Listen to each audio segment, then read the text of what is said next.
demande de bien être filmé là.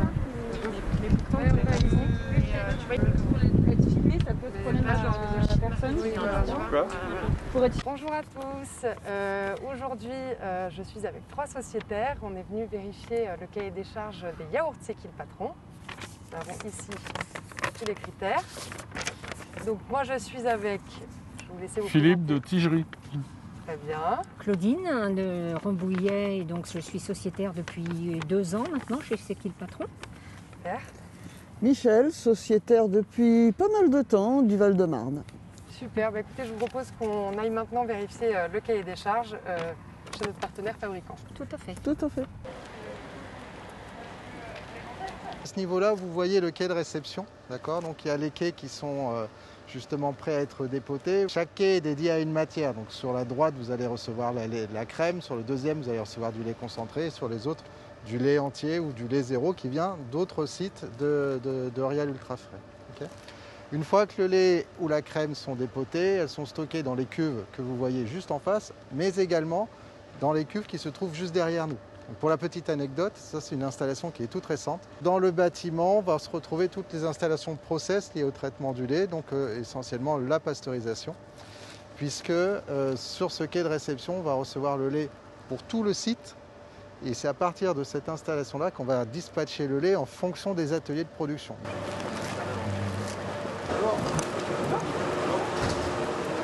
Bonjour. Bonjour monsieur. Oui, Ouais. il sort de la cuve pour être pasteurisé oui. et il rentre dans une autre cuve. C'est ça. Voilà. Et Après, après, il est dispatché. Pour le lait spécifique, c'est qui le patron? Ouais. Il n'y a pas de traitement, c'est juste pasteurisé. On n'écrème pas, on envoie tout direct. D'accord. Après, pour les autres laits, oui, on écrème. Et la pasteurisation, ça consiste à chauffer le lait à une certaine température. C'est ça, 85 degrés. Voilà, c'est ça. Pendant Ouais. 2 minutes. Pendant 2 minutes et après... Après, on refroidit à 3 degrés, Ouais, entre 3 et 5 degrés. ouais. Et après, on envoie en atelier. Allez, go.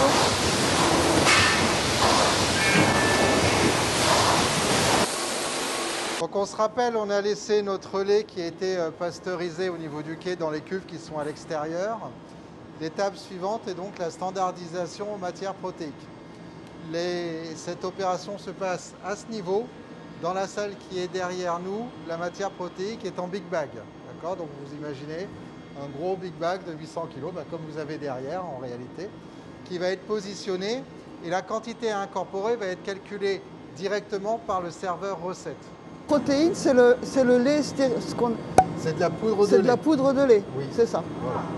On incorpore de la poudre de lait, pourquoi? C'est lié à la matière protéique, et ça c'est Ouais. obligatoire, c'est lié au Pour produit tenir. Ouais, le pour yaourt, pouvoir ouais. avoir Un yaourt produit qui se ferme. tient. D'accord. La plupart des yaourts sont au lait entier, Ouais. c'est-à-dire qu'on garantit un taux de matière grasse de 3,5% pour avoir tout le temps le même taux de matière grasse tout au long de l'année. Ok. Donc ça c'est pour la majorité des produits, mais pour ce qui est le patron, on subit en fait les variations de matière Ouais. grasse de l'année. C'est pour ça que ce qu'on disait, c'est que au printemps, il peut y avoir des variations de goût Oui. très légères, Oui. parce que Et les de vaches sont couleurs plus aussi. pâturées de couleurs, et donc ça c'est normal. Mais là en fait, on vient de vérifier un autre critère qui est que c'est du lait entier, donc il y a pas de, on n'enlève pas du tout de matière grasse. Et ça, c'est fait avec notre lait. C'est qui le patron, cette poudre Non. de lait? Là c'est de la poudre de lait française, en plus bio. Bio, mais pas forcément du C'est qui le patron. Il faut prendre la poudre de lait bio parce que c'est la seule poudre de lait où on a une certitude de ne pas avoir d'OGM. Ouais. Les vaches ne sont pas nourries en Ah oui, OGM. ok. Ensuite on va pasteuriser le lait. D'accord. À l'issue de la pasteurisation du lait, on va voir l'équipement tout à l'heure à quoi ça ressemble un pasteurisateur. La particularité c'est qu'on va y incorporer des ferments. Les ferments c'est ce qui va nous permettre ensuite de travailler le lait pour qu'il se transforme de lait en yaourt.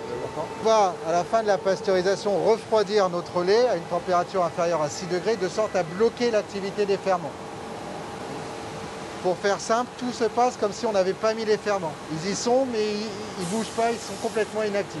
Il y a plusieurs types de ferments, qu'est-ce que ça change de mettre celui-là plutôt qu'un autre? Alors en fait, il y a différentes sortes de ferments. Bon, pour le yaourt, il y a 2 espèces obligatoires, Streptococcus thermophilus et Lactobacillus bulgaricus. Oui. Mais il faut savoir qu'il y a énormément de variétés de ces souches-là. Donc on peut les associer, on peut les séparer, les associer différemment. Donc la souche de Streptococcus, elle acidifie le plus rapidement le lait. Et la souche de Lactobacillus, elle permet la fin de la maturation. Elle permet de baisser le pH jusqu'à la fin. D'accord. Alors pour un yaourt étuvé comme celui-ci, Ouais. ce que l'on veut, c'est pas beaucoup d'acidité. Une texture, on n'a pas besoin d'avoir beaucoup de texture parce qu'il y a quand même la matière, il y a de la poudre de lait, il y a du gras, donc on n'a pas besoin d'avoir des souches qui texturent. Et la texture ferme, elle est aussi due au taux protéique. Ah, En fait, la fermeté, c'est c'est aussi les protéines. c'est les ferments et la poudre de lait, Oui. la fermeture. Et oui, Ok, très bien. c'est comment? Donc c'est ici que sont contrôlés et surveillés l'ensemble des paramètres sur les écrans. Donc vous voyez, ça fait un petit peu comme un cockpit d'Airbus, hein.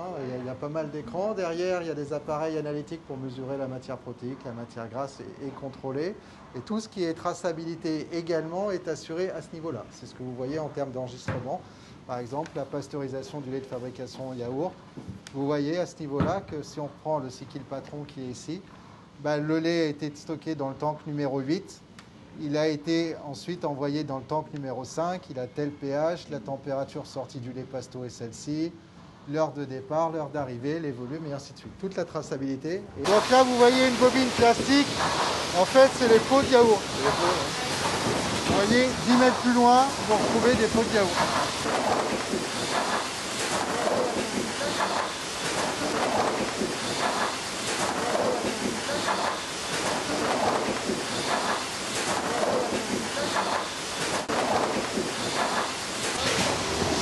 Donc là, il est à 40 degrés.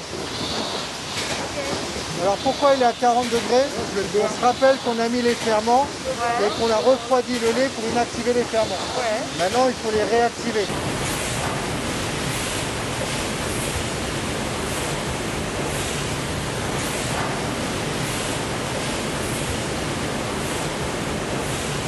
Donc là, vous avez vu maintenant le produit qui a été conditionné sur la machine. Et vous avez vu que le produit était encore liquide. Oui. La particularité de ce qu'on appelle des yaourts étuvés, c'est que le yaourt va se terminer dans son emballage produit fini. Quand on regarde l'emballage sortie machine, on a l'impression que le produit est terminé, mais non, c'est uniquement du lait. L'étape suivante, c'est la maturation du yaourt. Donc c'est ce qui se fait à une température de 40 degrés. C'est pour ça qu'on a réchauffé le lait juste avant de l'envoyer sur machine. Et on va appliquer cette température entre 4 et 6 heures en fonction des recettes. Il y a des opérateurs qui, dans cette zone-là, vont surveiller l'évolution du pH. Et en fait, l'évolution du pH va être l'indicateur de la maturation du yaourt et de la maturité du yaourt. Le pH est bon, il faut rapidement bloquer la maturation. Si on laisse la palette à cette température-là, on va avoir un produit trop acide. Par contre, si on la sort trop tôt de cette température-là, si on ne la laisse pas suffisamment longtemps, vous allez voir qu'on va avoir un produit liquide, pas tel qu'on l'a vu sur la machine, mais plutôt sur une texture yaourt à boire. Donc on a un juste milieu, un juste compromis pour avoir un produit tout à fait conforme à celui que vous souhaitez et celui que vous dégustez. Derrière, ce sont des tunnels de froid. Donc on va incorporer la palette. Donc là, elle est à 40 degrés. Elle va rester 2h30 et 2h30, 3h dans le tunnel de froid. Elle va ressortir à une température inférieure à 6 degrés. Et à partir du moment où la palette ressort du tunnel de froid, la chaîne du froid commence réellement. Moi, je voulais juste préciser du coup que pour répondre au cahier des charges, on avait bien constaté qu'il n'y avait aucun ajout de sucre. Oui. Parce qu'on avait demandé des yaourts non sucrés. Donc, le type de pot en plastique, 125 grammes, on a regardé ensemble. Super. Oui, du miel. Moi, j'en trouve pas. Et c'est vrai que nature, il est très bon en fait. Hein. J'en trouve pas à côté de chez moi. Je l'ai trouvé une fois, moi, dans un carrefour. Pour vous, une petite vidéo. On a vérifié les critères du cahier des charges des yaourts que nous avons créés tous ensemble. Qu'est-ce que vous en pensez? Est-ce qu'on peut dire que les critères sont validés? Oui, les critères sont validés. Tout à Tout fait. est bien respecté. Bon, bah super. Merci pour cette visite. Et bah alors, merci à Merci pour vous. cette visite. On va aller voir maintenant chez le Exactement. producteur. Ah, tout à fait. Allons voir le Allez, producteur. c'est parti.